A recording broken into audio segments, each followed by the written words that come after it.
పాలకొల్లు నియోజకవర్గం నుండి 2 సార్లు ఎమ్మెల్యేగా ఎన్నికయ్యి 3వసారి కూడా బరిలోకి దిగిన పాలకొల్లు నియోజకవర్గం నుండి ఎమ్మెల్యే నిమ్మల రామానాయుడు గారు మనతో ఉన్నారు. వారిని అడిగి ఎన్నికల విశేషాలు తెలుసుకుందాం. నమస్తే సార్. ఇప్పటి వరకు మీరు 2 సార్లు ఎమ్మెల్యేగా పోటీ చేశారు. అయితే ఇప్పటి వరకు మీరు చేసిన అభివృద్ధి పథకాలు గానీ సంక్షేమ పథకాల గురించి వివరించండి. ఏదైతే 2014-19లో నేను మొదటిసారి ఎమ్మెల్యేగా గెలిచినప్పుడు మరి ఏదైతే పెద్ద ఎత్తున చంద్రబాబు నాయుడు గారి సహకారంతో అభివృద్ధి నిధులు తెచ్చి పాలకొల్లుని చాలా అందంగా సుందరంగా తీర్చిదిద్దినటువంటి పరిస్థితి. అందులో కూడా పర్టికులర్ గా ఏదైతే శ్మశాన వాటికి ఏదైతే ఉందో ఒక అందమైనటువంటి కైలాసవనంగా మరి మార్చినటువంటి పరిస్థితి. అదేవిధంగా ఏదైతే మరి డాక్టర్ బిఆర్ అంబేద్కర్ భవన్ ఏదైతే ఉందో దాన్ని కూడా ఒక ఎస్సీ సప్లై నిధులు పెద్ద ఎత్తున తెచ్చి దాన్ని తీర్చిదిద్దినటువంటి పరిస్థితి.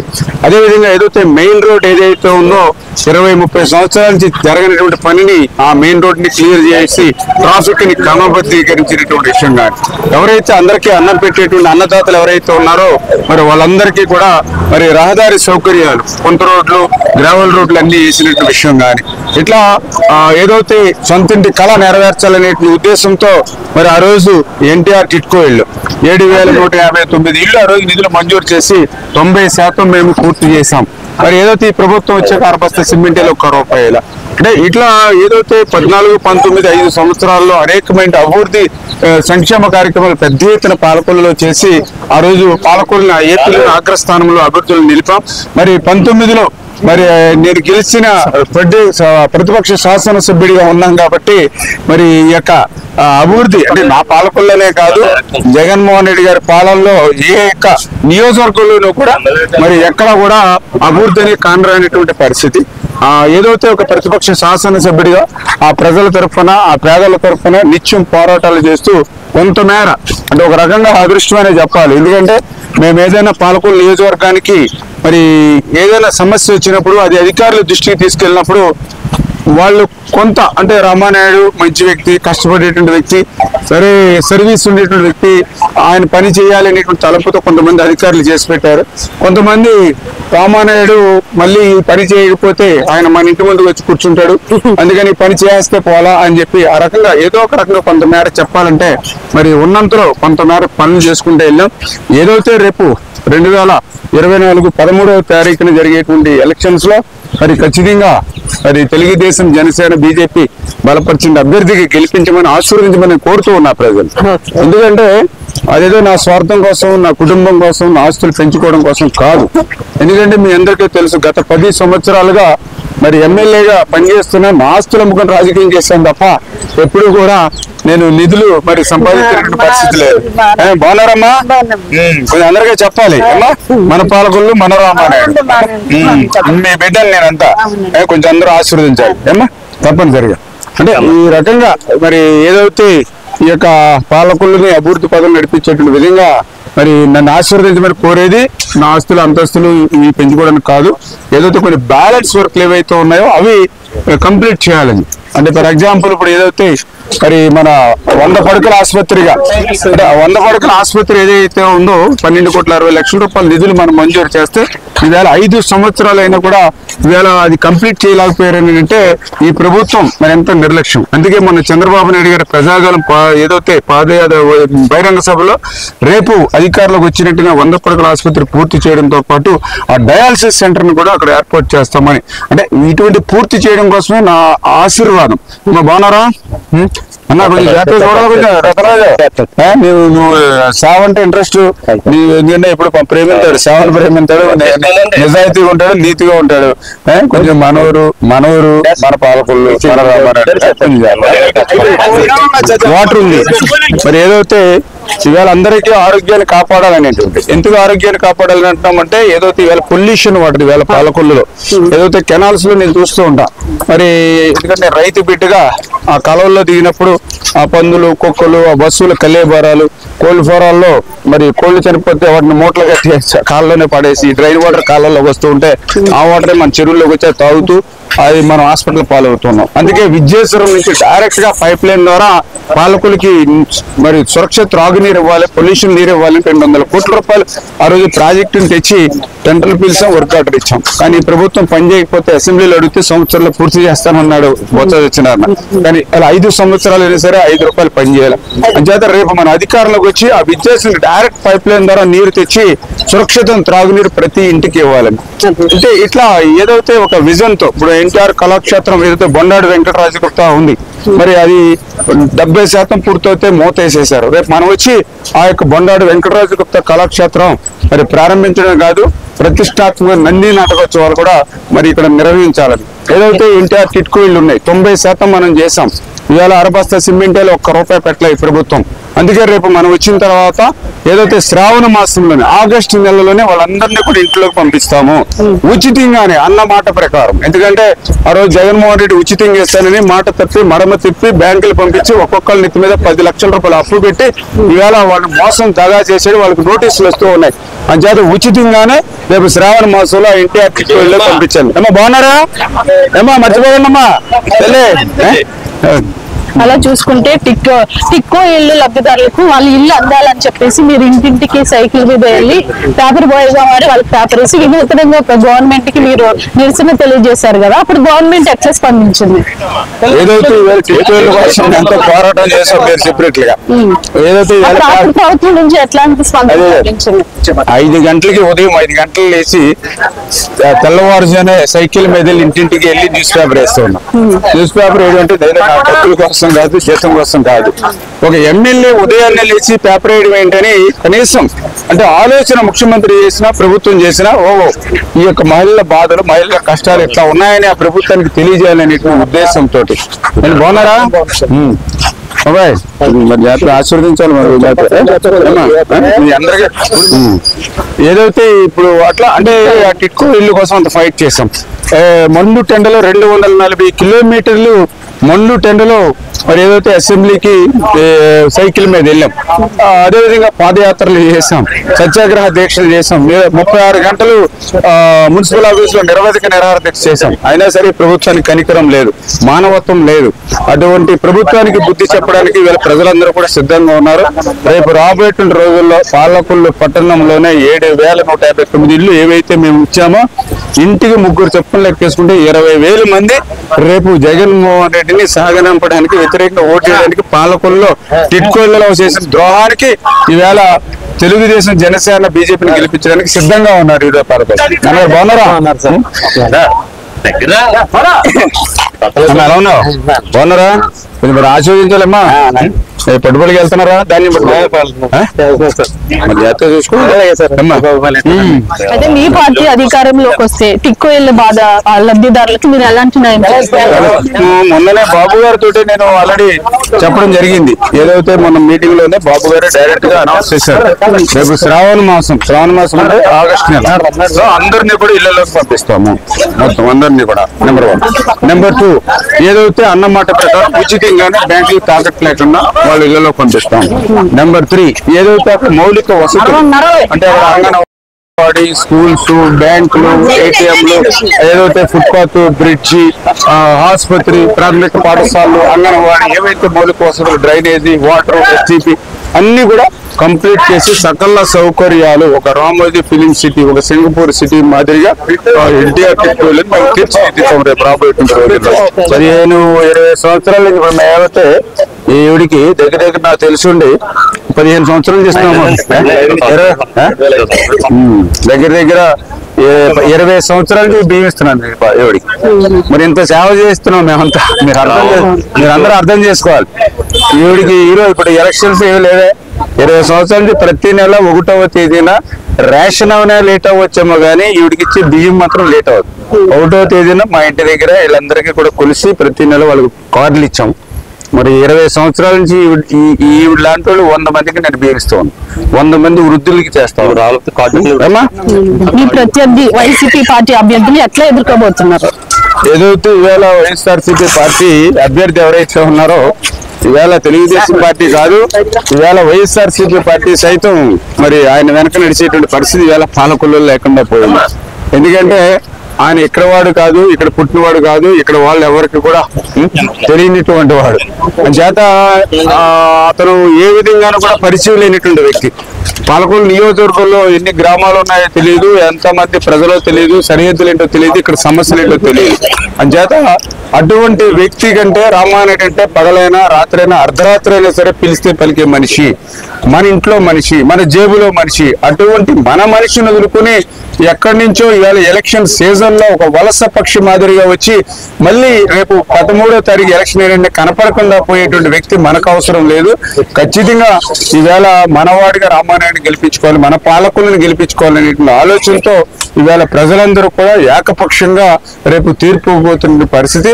ఖచ్చితంగా రేపు ఆ పాలకులు ప్రజలు ఇచ్చేటువంటి తీర్పు ఎట్లా ఉంటుంది అంటే రేపు ఎలక్షన్ కౌంటింగ్ జూన్ 4వ తేదీ ప్రారంభమవుతుంది. 1, 2, 3 వార్డులు ఏదైతే రౌండ్స్ గడిచేటప్పటికి 3వ రౌండ్ వచ్చేటప్పటికి అక్కడ మా ప్రత్యర్థి పార్టీ మరి ఎలక్షన్ కౌంటర్ ఏదైతే కౌంటింగ్ ఉందో వదిలి వెళ్ళిపోయేటువంటి పరిస్థితి ఉండేటువంటి విధంగా రేపు ఎలక్షన్ లో మాకు అనుకూలంగా మంచి మెజార్టీతో తీర్పిచ్చేటువంటి పరిస్థితి ఉంది. అమ్మ ఎలా ఉన్నావు? పేరు ఇదే బాగున్నారు కదా? జాగ్రత్త అందరికీ చెప్తున్నారా? మరి సరోజనమ్మా నీవు నేను 10 సంవత్సరాలు కలిసి నీ పేరు గుర్తుపెట్టుకుని పలకరించానంటే ఎందుకు పలకరించాను? మన ఊరు, మన పాలకులు మా అన్ని ఇక్కడ పుట్టి పెరిగాను కాబట్టి. అవునా? ఇప్పుడు వైఎస్ఆర్సీపీ అభ్యర్థి మొన్న వచ్చేది ఇలాగ ర్యాలీ మీద. సరోజనమ్మా నేను పలకరించగలరా? అమ్మా పలకరించగలరా చెప్పు. మరి మీరు అందరూ అర్థం చేసిన అందరికీ చెప్పాలి కదా.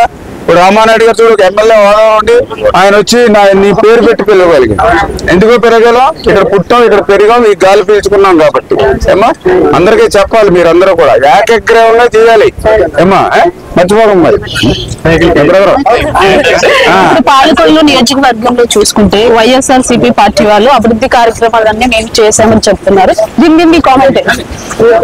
ఇవాళ ఏదైతే మరి ఇవాళ వైఎస్ఆర్సీపీ పార్టీ అధికారంలోకి వచ్చి 5 సంవత్సరాలు అయింది. గుండెల మీద చేసుకుని ఇది పూర్తి చేస్తామని చెప్పండి. ఏదైతే ఇవాళ ఇంటర్ టిట్కో ఇళ్ళు ఉన్నాయి, 3 నెలల్లో పూర్తి అవ్వాల్సిన 10% ఇవాళ 5 సంవత్సరాల్లో అరబస్తా సిమెంట్ వేయలేదు. 12,60 లక్షల రూపాయలు నేను 100 పడకల ఆసుపత్రికి నిధులు శాంక్షన్ చేస్తే ఆ నిధులు కూడా డైవర్ట్ చేసి దాన్ని పూర్తి చేయలేకపోయారు.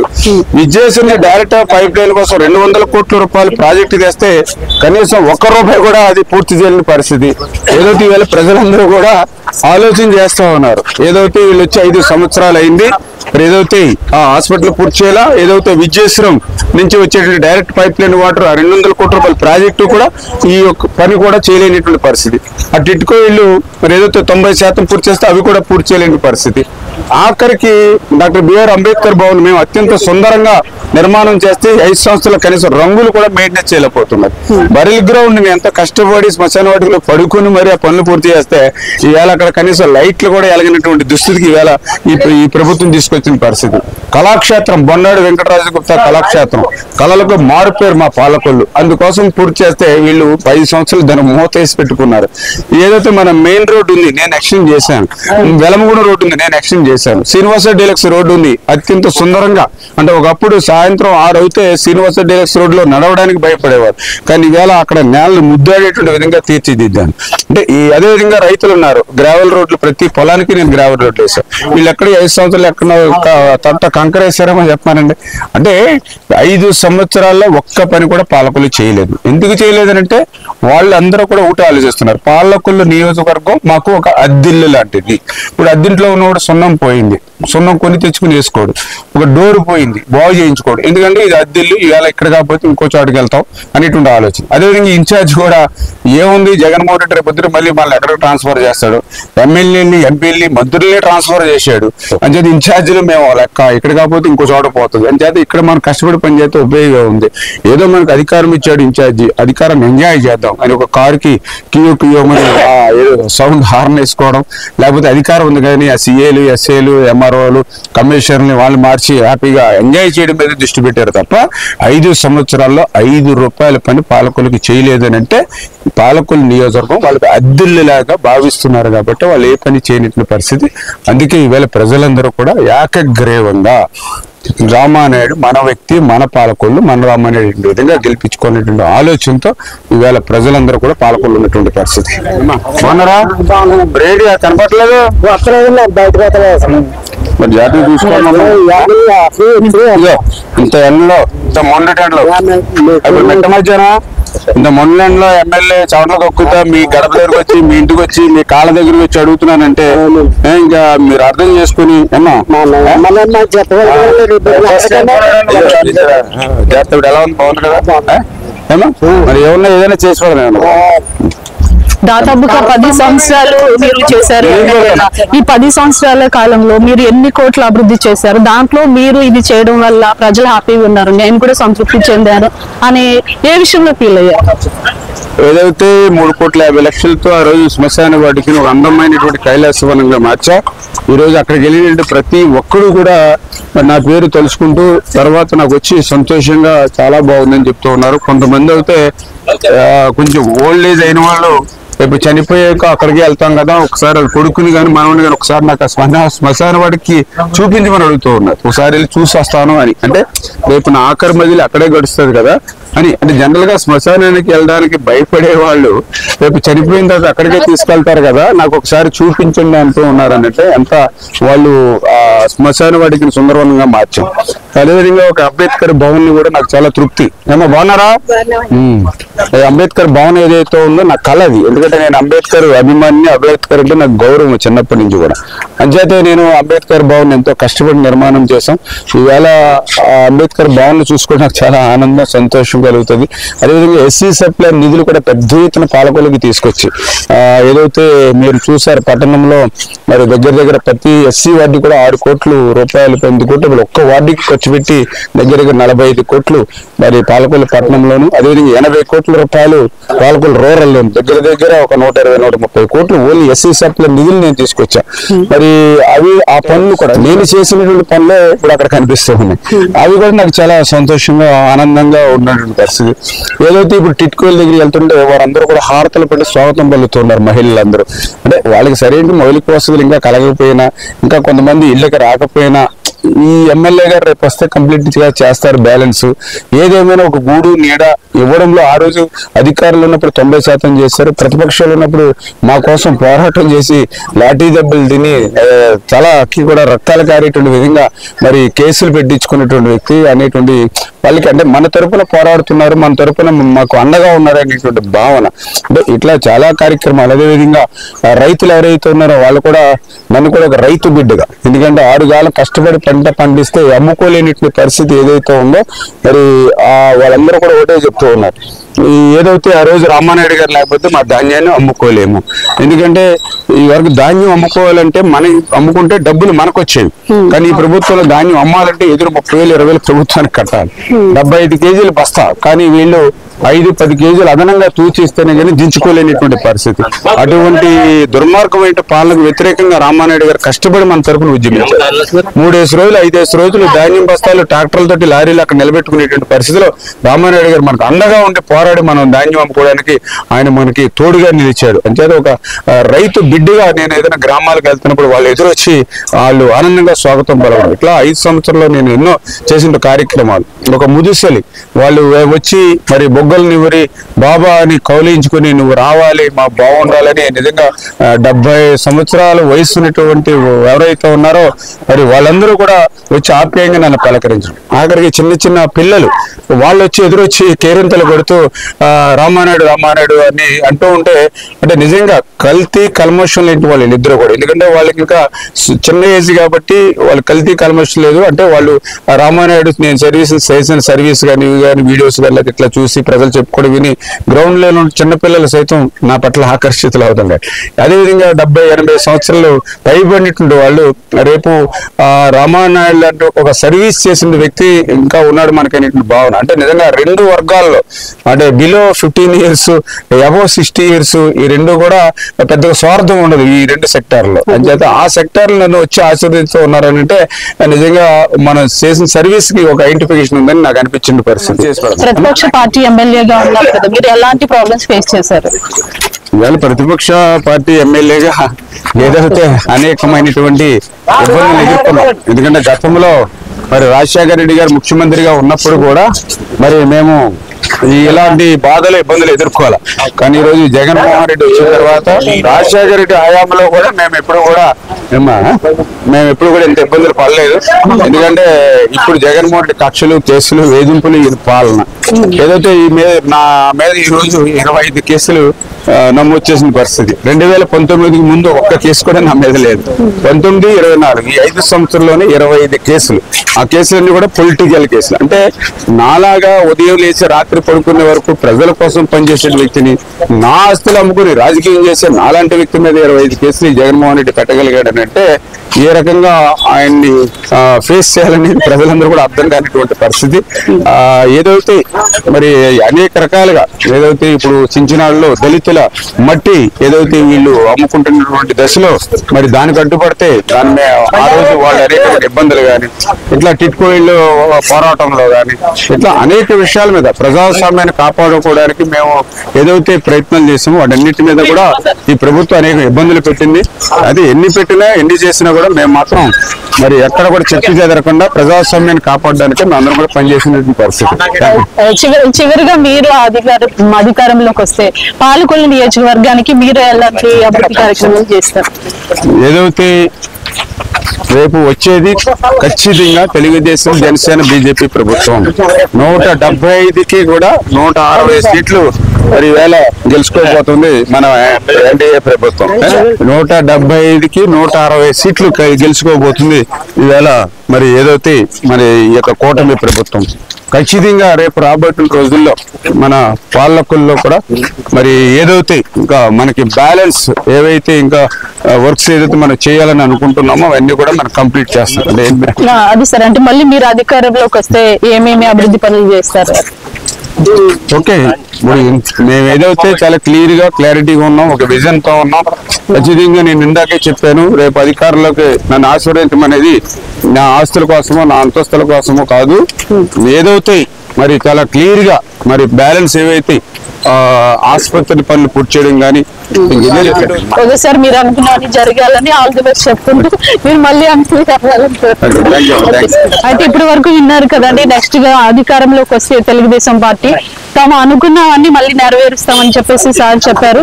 ఆయన అనుకున్నది సాధించాలని కోరుకుంటూ ఆల్ ది బెస్ట్ చెప్పుకుంటూ PCN తరపు నుంచి